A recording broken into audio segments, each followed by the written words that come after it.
it's important to me to let the Portuguese police know my research, because I honestly did not realize that it's very possible they don't have the knowledge that I've gained from my own research. And you might think, well, geez, the police should know everything. But I think this email might explain why I've got more of a, I don't rely on computers to tell me, and this has more of that kind of knowledge. So what I've also done, as I've explained, I've got a playlist of maybe about 6 different video clips outlining all the issues, plus all the graphics involved, which I'm going to send them so they can see it in detail if they wish. But this is just an overview. And if you would bear with me, I'd like to just read it out to you, hopefully with glasses that work. So I posted this in Heidi Ho Controversy just yesterday.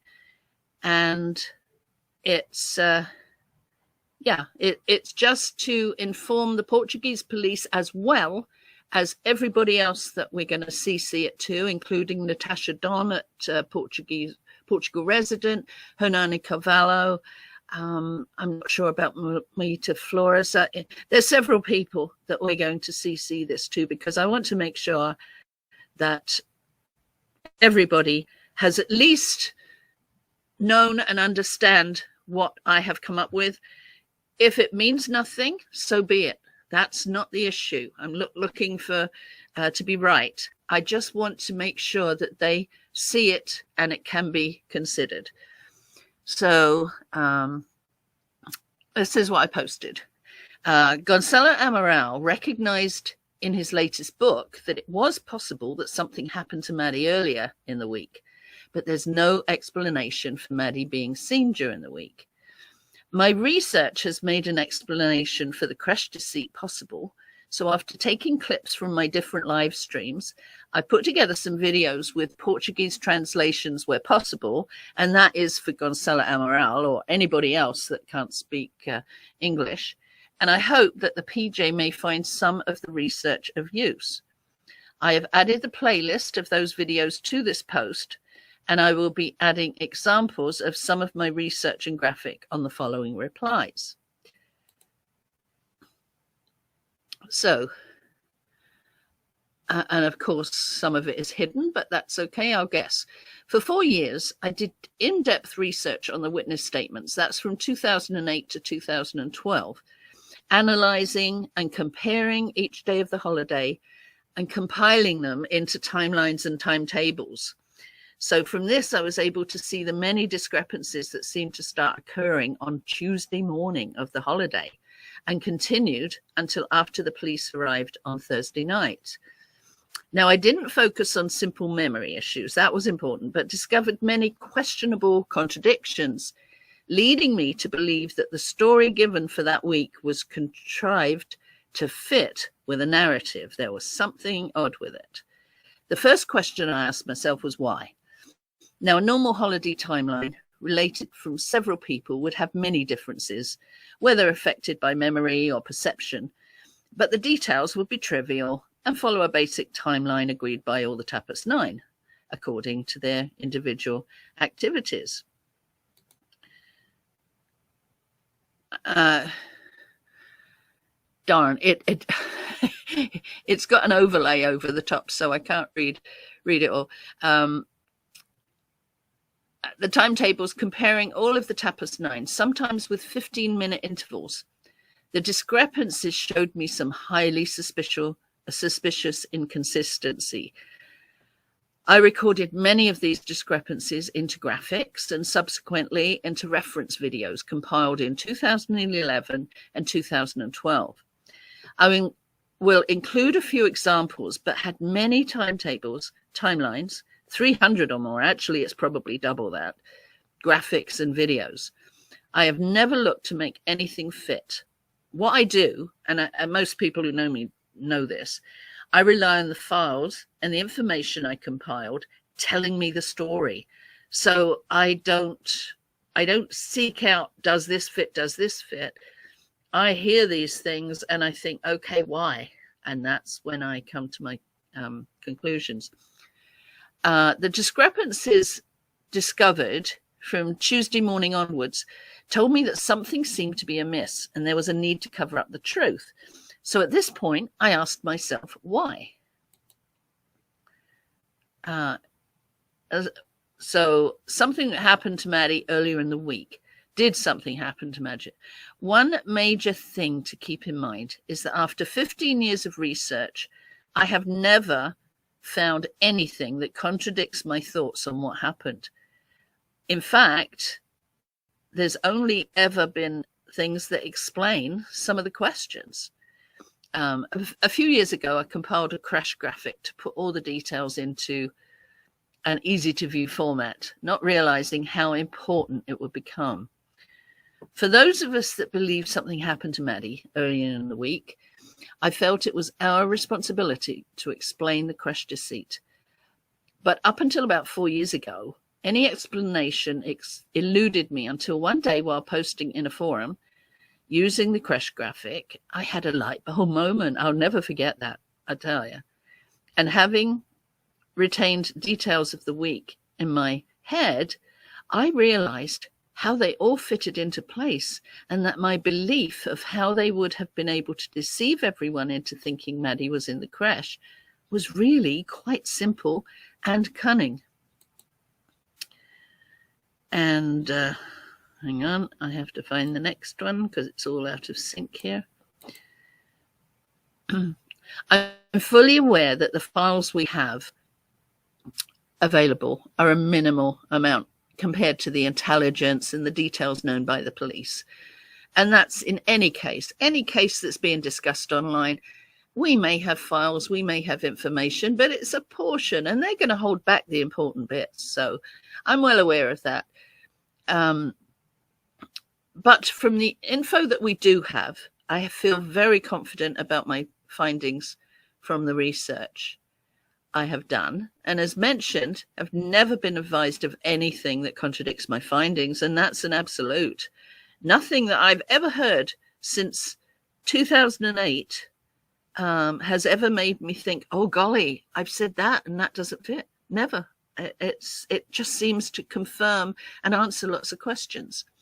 Now, the premise of the CRECHE deceit that I could see from the CRECHE deceit graphic is that many times Jerry and Russell O'Brien will drop off and pick up at approximately the same time as each other, regardless that they spent their days in different activities and traveled to the kids' club from different locations.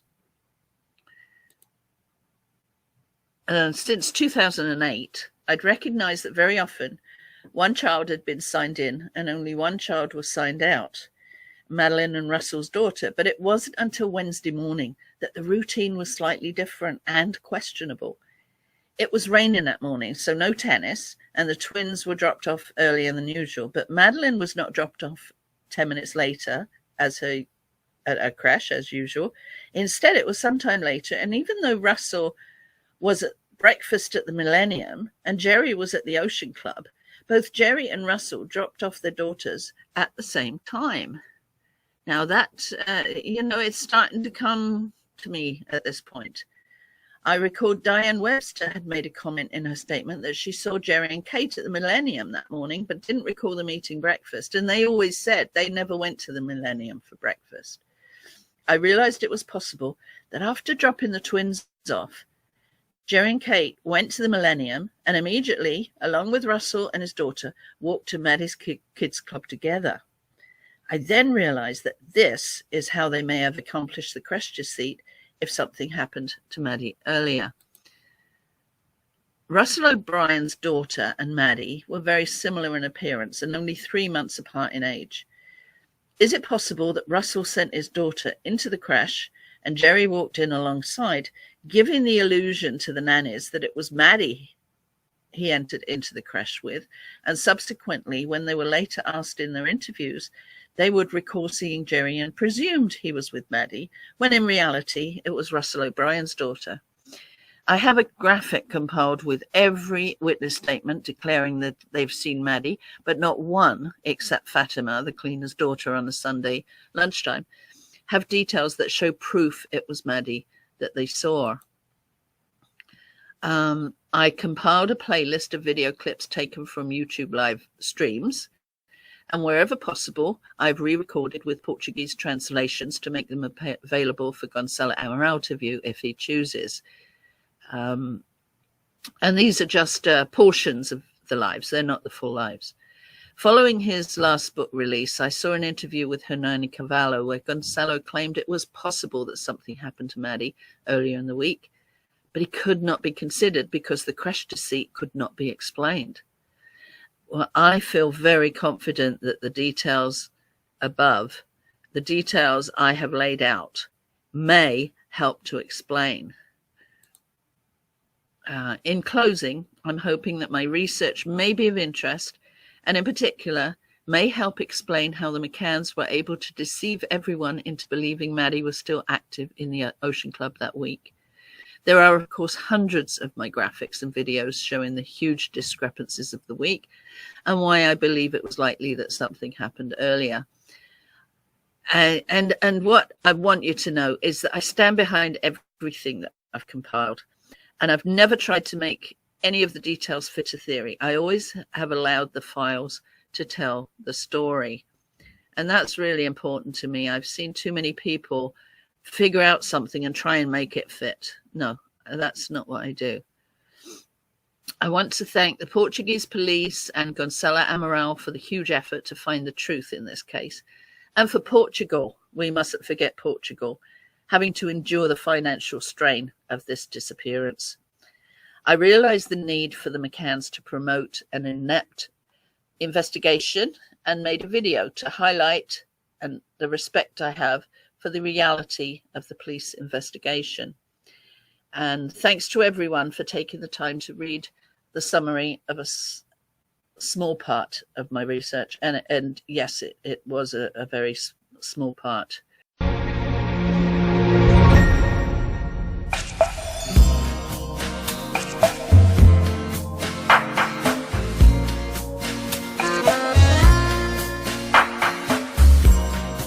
I met people who didn't go to work for more than a week because every day they were down on the beach searching the streets. And one of our friends alerted both the resort manager and the police. And that was within 5 minutes or so. Yeah, it was all done very quickly. And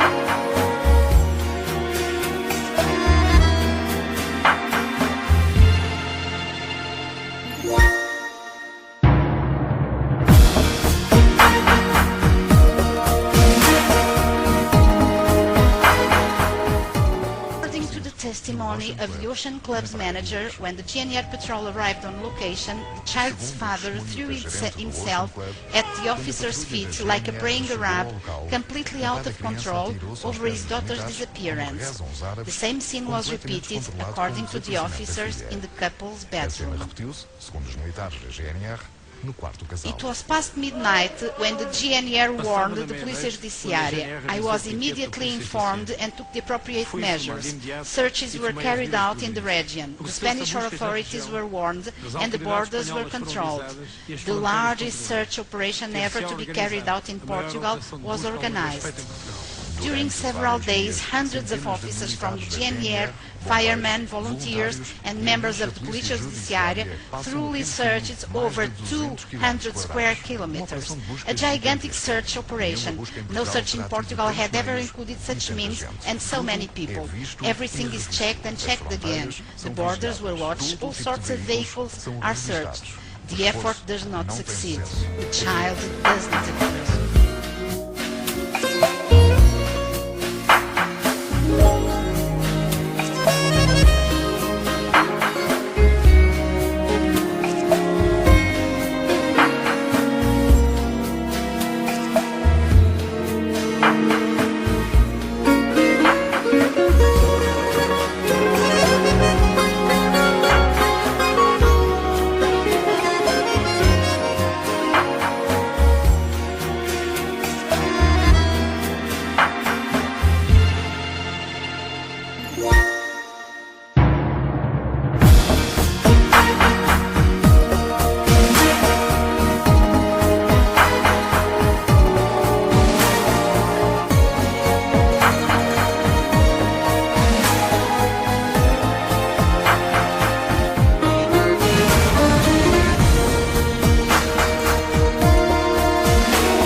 Was just exhausted, shattered.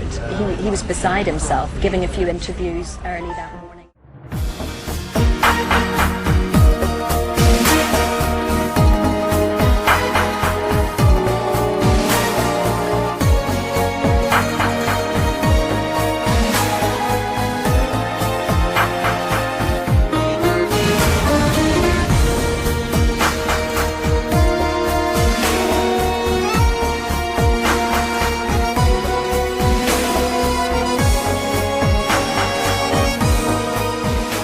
His family friend speaking on GMTV earlier says the family's frantic. They've been looking themselves, they walked along the hedgerows and they've been out shouting, but there's nothing else they can do. Did you, as a mother, Kate, just sometimes think, I've got to go and be out there with them, I want to go and just physically look as well?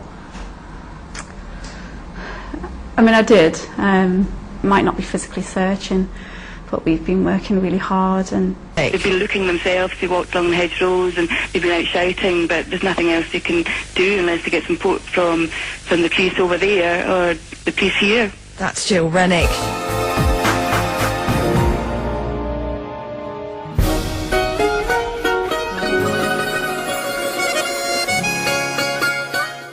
We were expecting a metropolitan type response, and I remember saying to the officers, "Where's the helicopters? I want helicopters with heat-seeking equipment." And the officer kind of laughed at us and said, "This isn't, we don't have a Royal Navy and this thing."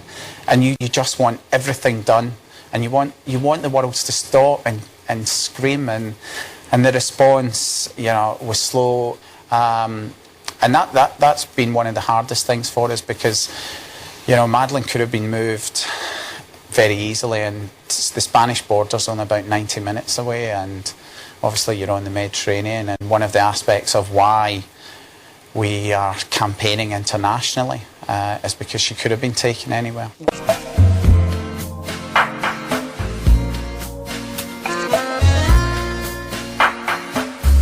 What's your opinion about Portuguese police? Do you think they've worked properly? Absolutely, absolutely. Without a doubt? Without a doubt, no doubt whatsoever. I know the way they work, and I have full confidence in them. And no other police from any other country, however advanced, modern, neither the British. Nobody could take it any further. They're among the best in the world. Yes. Oh yes, they are.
And no other police from any other country, however advanced, modern. Neither the British. Nobody could take it any further. They're among the best in the world. Yes. Oh yes, they are.